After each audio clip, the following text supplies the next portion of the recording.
Olá pessoal, essa é a nossa aula de Biogeografia parte 3. Então nós vamos ver padrões de distribuição geográfica e a biodiversidade das espécies. Para entender como é a distribuição de um táxon, a gente precisa de certas informações. Conhecer a história dele, quais são os seus parentes, que é o que a gente faz na filogenia. Determinar quais são os fatores climáticos atuais, a climatologia, e conhecer a composição química do solo, eventos geológicos que determinaram a área atual de distribuição, no caso, com a geologia, e investigar se há registros fósseis dos seus antecedentes, paleontologia, e estudar o tipo de região, se há ou não predadores, parasitas e etc., para ver as interações biológicas dessa espécie no local que ela habita. Então, como mecanismos evolutivos e de especiação, nós temos a dispersão, a migração e a vicariância. Para diferenciar a vicariância da dispersão, nós vamos usar essa imagem. Aqui nós temos uma população ancestral, todo mundo se comunica com todo mundo. E por algum evento geoclimático, geológico, ocorreu uma barreira biogeográfica. E já na dispersão, nós temos uma população ancestral que se intercomunica e onde também ocorre uma barreira biogeográfica por algum evento geomorfológico, geoclimático.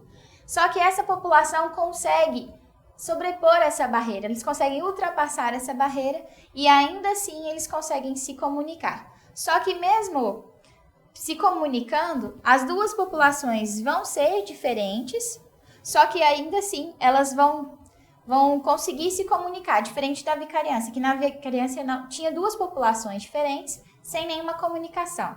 Já aqui nós também temos duas populações diferentes.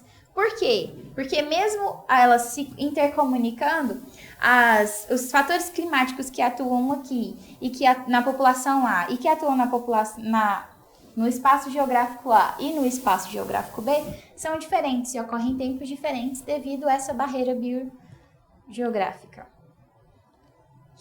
A dispersão, então, seria a população ancestral foi capaz de se dispersar, além de uma barreira em algum momento no tempo, mas posteriormente foi isolada e acabou se diferenciando em duas linhagens distintas. A dispersão e a vicariância não são explicações mutuamente exclusivas. Uma não exclui a outra, pois pode haver dispersão e após a dispersão um evento vicariante. A vicariância, no caso, são espécies afins em substituição umas com as outras em territórios vizinhos nos nichos ecológicos. Isso implica que as espécies sejam alopátricas, ou seja, não ocupando a mesma área geográfica. Espécies ocupando a mesma área geográfica são as espécies simpátricas. A vicariância ela pode ser de dois tipos, a ecológica e a geográfica, como eu já havia explicado antes. A ecológica, quando tem espécies simpátricas que vivem em meios diferentes, e a geográfica, quando as espécies são alopátricas, ou seja, elas vivem em mesmo ambiente. E agora, biogeografia de ilhas. Sobre a origem das ilhas. As ilhas elas têm duas origens, elas podem ser continentais e oceânicas. As ilhas continentais são resultantes do fracionamento de um continente ou de uma parte. E as ilhas oceânicas ocorrem do surgimento dos fundos oceânicos sem contato nenhum com o continente. A origem das ilhas tem uma influência sobre as relações biogeográficas entre elas e os continentes ao redor e também sobre a filogenia das espécies que contém. Um arquipélago compreendendo ilhas continentais, um dado filo terá teoricamente ocupado toda a área possível desse evento. Teremos sobre cada ilha uma população isolada, surgida do mesmo filo. Essas populações puderam dar origem a espécies irmãs vicariantes.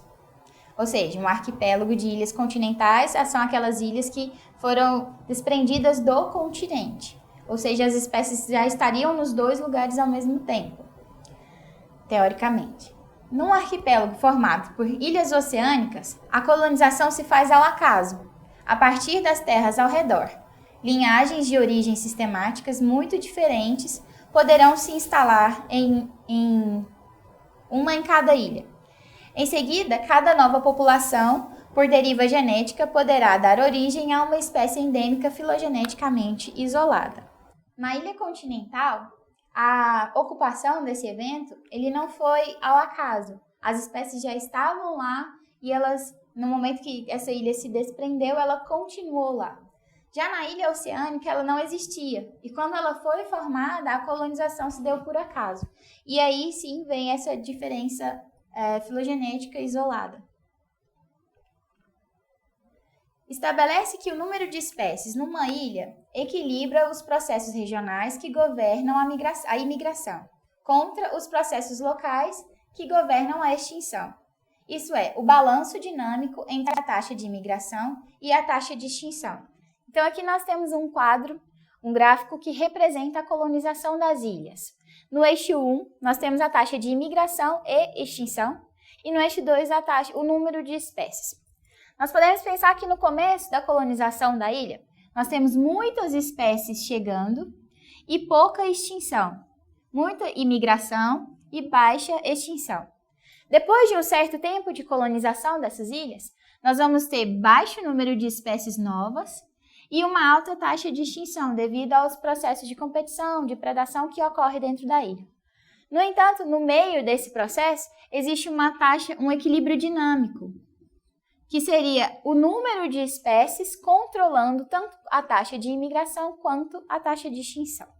Na década de 60, o ecólogo canadense Robert Helmer MacArthur e o biólogo norte-americano Edward Osborne Wilson propuseram a teoria da biogeografia de ilhas, ou teoria do equilíbrio biogeográfico insular.